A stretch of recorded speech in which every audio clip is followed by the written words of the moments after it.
The first new style of the 20th century we're going to talk about is Impressionism. This is music mostly written by the composer Claude Debussy.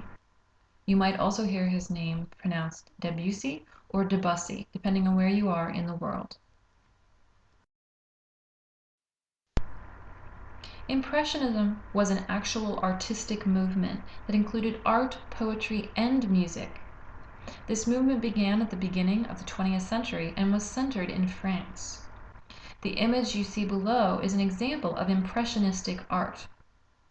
It is art influenced by the ideas of Romanticism, especially Romantic music and poetry. If you recall Chopin's piano music and how gentle and calming his nocturne was, versus other piano music written in that period that also gave you an idea of a piece, but not necessarily a specific story to tell. This artist below has given us an image of a girl and her dog sitting perhaps by a lake or perhaps by a blue sky on a wonderful day. Perhaps she was picking flowers, perhaps she was given those flowers. The story is not concrete. The way that the picture is painted is not as well. It's lots of strange brushstrokes put together, and when you look at it up close, it doesn't make much sense. As you back further and further away from the art, it becomes an impression of a story, an impression of a moment in time. That's Impressionism at its core. Here's another wonderful example of Impressionist art by Claude Monet, one of the most famous Impressionist artists of the period. This is one of his many pictures of water. It's a reflection of some clouds in a lake. But where is the lake? When is this painted? Why did he paint it? Those are unimportant questions to an impressionist. An impressionist simply wants to give an impression, a vague idea of a moment in time, because impressionists believe time to be fluid, to be something that cannot be stopped. It is why they use such small paintbrush colors and then put that together to create a larger, sort of blurry image. It gives you a sense of atmosphere and mood, and it gives you the sense that time is continuing, that eventually those clouds will float away, that they're surreal and only momentary. Here's a slide that basically says what I've said when we're talking about the art. That the art was done in small brushstrokes of color. Seen up close, they would look unfinished.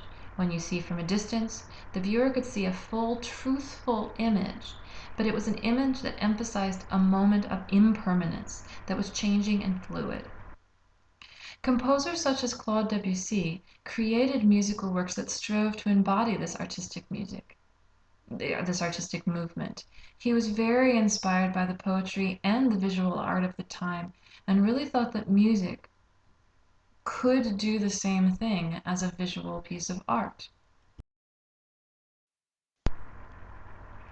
Debussy really was a transitional composer from the Romantic into the modern era, and that's why his development of the Impressionist movement in music really tended to have its background in Romantic ideals, even though it's considered modern music that was written in the 20th century. He was French and lived from 1862 to 1918. He studied in Paris and Rome and was really considered to be a rebel, in rebellion against the Romantic ideals, because the music he wrote, while it used the Romantic sound and still tried to create beautiful melody, used much more modern harmonies such as polytonality and bitonality, polyrhythms, to create a more general atmospheric feel to his music. He also was inspired, of course, by the program music of the Romantic, but instead of creating a specific story, he tried to put a very generalized title on each of his pieces, something such as Clouds, or Moving Water, or The Night Darkens, to give you an idea of the music rather than a specific picture of a moment. Debussy wrote a lot of piano and orchestral music, and he considered each to be a painter's palette of sounds. I think that's a really beautiful image, that he considered the orchestra, the piano, the musical instruments of the time to be a palette of colors, that he could put together in different ways to create new and exciting, beautiful, atmospheric sounds. He used strange harmonies like bitonality or polychords, quartal chords, and tone clusters to create atmospheric tone color, and also tried deliberately to obscure rhythms, meter, tempo, and harmony so that every piece of music he wrote would give you an impression of something rather than a full, balanced story with a beginning, middle, and end. He wanted you to feel the music flow through time, as our lives do, rather than stop in time to tell you a fictional story. Your listening example for Impressionism is Claude Debussy's Prelude to the Afternoon of a Faun. I've given you both the French and then the English so that you understand that it was originally written in French. The listening outline for the piece is on page 296 of your text. Debussy wrote this piece in 1894. However, it was so forward and innovative that it's considered to be one of the first 20th century masterpieces. The title, Prelude to the Afternoon of a Faun, implies that the piece of music is supposed to be about a faun. A faun was a half-man, half-goat creature, and the music was about how that faun might spend his afternoon. Fauns were a fantastical creature from mythology, and at the turn of the century they were very well known because they were written about in poetry and in fantastical stories.